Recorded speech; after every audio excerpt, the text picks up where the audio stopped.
তেলে ভাজা আইসক্রিম সেটাও সম্ভব নাকি? হ্যাঁ, সেটা জানতে হলে কিন্তু তোমাদেরকে পুরো ব্লগটা দেখতে হবে।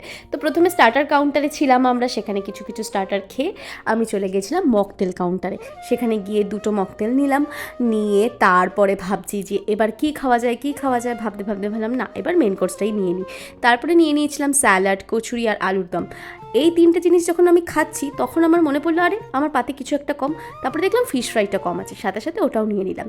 তারপরে তো বেশ জমিয়ে খাচ্ছি, খেতে খেতে মনে হলো না এবার একটু মেনু কার্ডটা চেক করে নিই।